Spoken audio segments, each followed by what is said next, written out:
जंगल के सभी पक्षी अपने मजबूत घर बनाने में लगे हुए थे।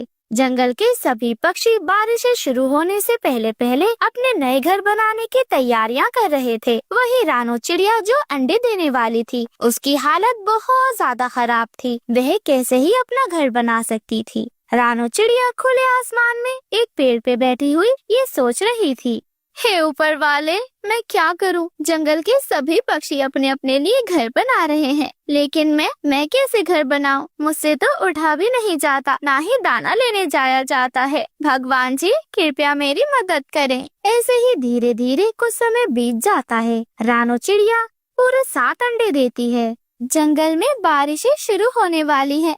मैंने तो पूरे 7 अंडे दिए हैं। ना जाने मैं अपने अंडों को कैसे ही सुरक्षित रख पाऊंगी। भगवान जी, जब तक मेरे अंडों में से बच्चे नहीं निकल जाते, कृपया हमारी रक्षा करना। धीरे धीरे कुछ समय बीत जाता है। रानो चिड़िया के 7 अंडों में से 7 बेटी चिड़िया जन्म लेती हैं। रानो चिड़िया की छोटी छोटी बेटियां बहुत खूबसूरत थी, लेकिन भगवान को शायद कुछ और ही मंजूर था। तभी अचानक से जोरदार बिजली कड़कती है और चारों तरफ काले घने बादल छा जाते हैं। तेज हवाएं चलने लगती हैं। तेज हवाएं पेड़ों को जोर जोर से हिला रही थी।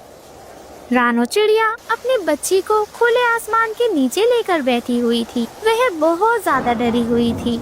हे ऊपर वाले, ये कैसी कठिन परीक्षा है। मेरी नन्ही नन्ही बच्चियां आज ही अंडे से बाहर आई हैं। ये ठंड से कांप रही है। ये मेरा छोटा सा घोंसला, अगर बारिश हो गई तो ये तो पानी से भर जाएगा। मैं अपनी छोटी छोटी बच्चियों को लेकर कहाँ जाऊंगी? भगवान जी हमारी मदद करें।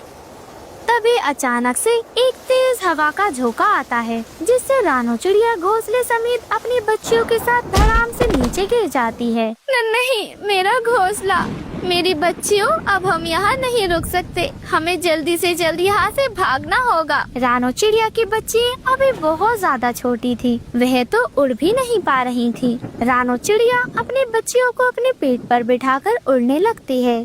बारिश में उड़ना बहुत ज्यादा मुश्किल हो रहा था, लेकिन माँ का प्यार हर मुश्किल से बड़ा होता है। काफी देर उड़ने के बाद रानो चिड़िया को एक खाली पुराना घोंसला नजर आता है। वह एक पक्का घोंसला था। रानो चिड़िया फौरन उस घोंसले के अंदर चली जाती है। मेरी नन्ही नन्ही बच्चियों, थोड़ी देर आराम कर लो। हम यहाँ पर कम से कम बारिश से तो बच ही सकते हैं। लेकिन उनकी परीक्षा शायद अभी खत्म नहीं हुई थी। तभी अचानक से दरवाजे पे दस्तक होती है। रानो चिड़िया देखती है कि एक कौवा और एक कौवी उनके घर के अंदर आ गए हैं। हे भगवान, ये क्या हो रहा है? ये कौवा और कौवी यहाँ कैसे आए? दुष्ट कालू कौवा और गोरी कौवी वे उसके छोटे छोटी बच्चियों को घूर घूर कर देख रहे थे। तभी गोरी कौवी कहती है, कौन हो तुम और यहाँ क्या कर रही हो? हमारे घोंसले में आने की तुम्हारी हिम्मत भी कैसे हुई? गोरी, आज की हमारी दावत है। देखो तो जरा कितनी सारी नन्ही नन्ही चिड़िया है। मजा आ जाएगा आज तो।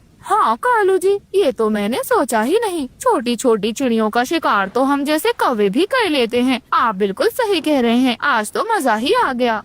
गोरी कौवी और कालू कौवे की चोंच से ऐसी बात सुनकर रानो चिड़िया का दिल तो दहशत से कांप उठता है।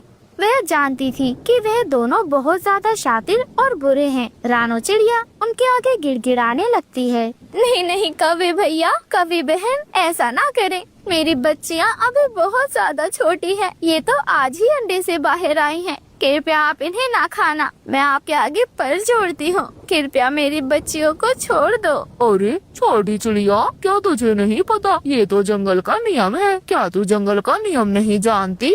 जो भी यहाँ पर कमजोर होता है वो तो मारा ही जाता है। और तुम तो बिना घर की, वो भी बारिश में भीगी हुई, कितनी लाचार हो तुम। कालू जी, जाकर बाहर से कुछ मसाला ले आए। मैं कुछ बच्चियों का सूप बना लूंगी और कुछ को कच्चा चबाकर ही खा जाऊंगी। कितना ज्यादा मजा आएगा। छोटी चिड़िया, हमें बड़े पक्षियों को खाने का कोई भी शौक नहीं है। जा यहाँ से दफा हो जा। मैं तेरी शक्ल भी नहीं देखना चाहती। नहीं कौवी बहन, कौवे भैया, ऐसा ना कहें। आप जो कहेंगी मैं वो करूँगी। बस आप मेरी बच्चियों को छोड़ दें। छोटी चिड़िया, हम बहुत ज्यादा भूखे हैं। अगर तू सच में अपनी बच्चियों को बचाना चाहती है तो जा जल्दी से हमारे लिए भोजन की तलाश करके लेकर आ, वरना हम खुद ही तेरी बच्चियों को चट कर जाएंगे।